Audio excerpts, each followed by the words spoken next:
Welcome back, or welcome to my channel. I want to talk about stereotypes today. Oh yeah, There we go.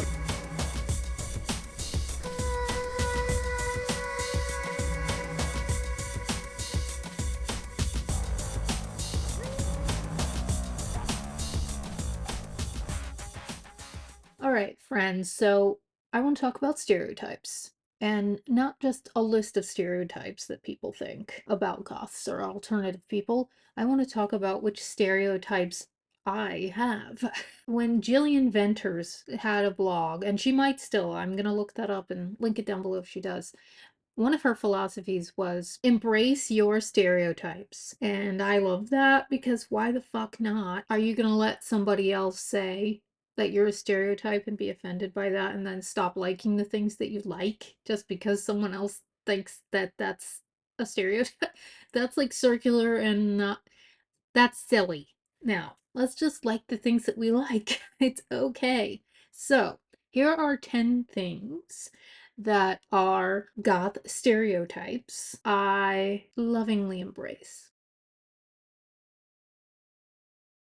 Number one, 99% of my closet is black. The other 1% is red. Which you could probably see in everything I wear.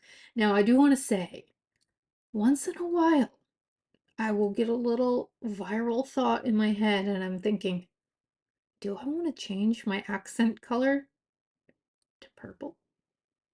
I do once in a while have a green moment, like, cyber green. That is a thing that happens like every blue moon or so. But basically, everything is black or red. I don't have any item that is like fully another color.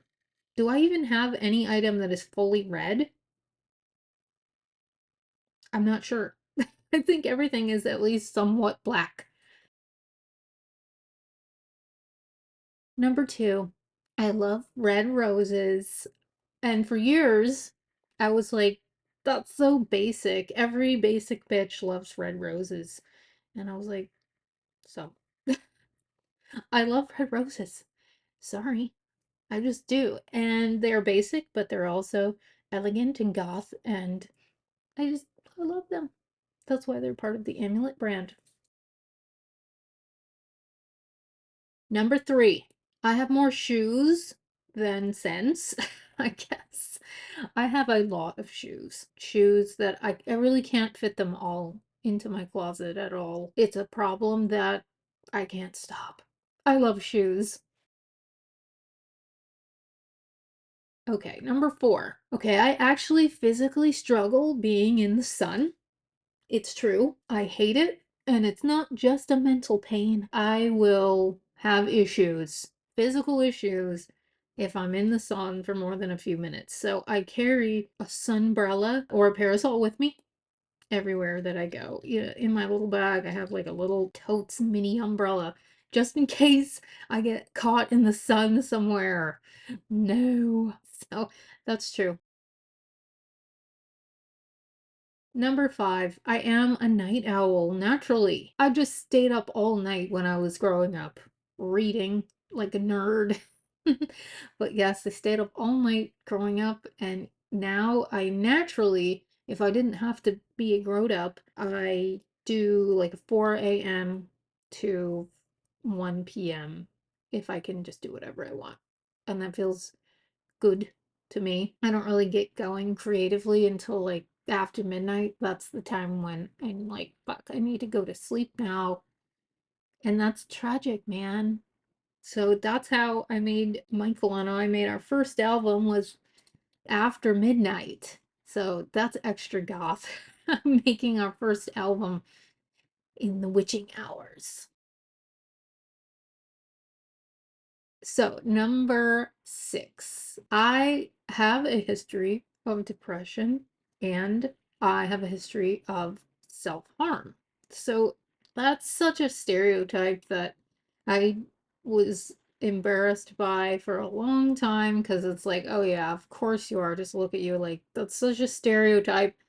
Or it's like you're making the rest of us look bad. Don't talk about that. But one of the nice things about the current year of our Lord is that there's not as much of a stigma around mental health stuff, and more people are encouraging folks to talk about it. It's much better when it's out in the open. These things don't thrive when they're talked about. That's something that has been part of my life, and it's okay. You can talk about it. 7. This is much more entertaining and fun to me than that. Number 7, black velvet, black lace, and black PVC are my favorite materials. Of course they are. I mean, they're just gorgeous. Look at this thing. It is just, it's fucking fancy as shit, and I just love it. Velvet, I just, and PVC, beautiful, hot, and sexy. Can't go wrong. Speaking of PVC, number 8. This is a big stereotype that some people don't like, but it's for real. Come on, let's be real. There's a lot of us in the kink community, and you should never assume that someone is because they're goth, but a lot of us are. So that's okay. There's nothing wrong with that, as long as everything is consensual, of course. Of course. But please don't assume people are in a kink community or want that kind of activity in their lives, no matter what they're wearing. Because that a lot of the fashion is just cool as shit, and you just can't assume by how people are dressed. Anyway, but yes, that is part of my life. Number 9. This one is kind of obvious, but my clothes are highly impractical. I always put form over function. Like, I'm gonna do a video about that because I know I've seen a lot of you out there who complain about the bell sleeves and the ridiculously long everythings, and I hear you, man. They're completely impractical. And there are times and phases of your life where that just is not gonna fly. But if you're in a phase of life where you can deal with your stress point being your sleeves being too long and fabulous, I feel good about that. I feel good about that. Yes, almost all of my clothes are impractical, and even the clothes that I relax in, they're still impractical. But god damn it, they look great. All right, number 10. Number 10. I think we can all relate to this one. Bats, cemeteries, ravens, crows, vampires, gratuitous fog, and excessive reverb on our snares and vocals and our music. I love all of those things, and I will never stop loving those things. They are ubiquitous in the goth scene, and they are symbols of pride. So, that's what I've got. I'm sure there's many, many more. I'm a walking stereotype. Let me know what your stereotypes are. Bye.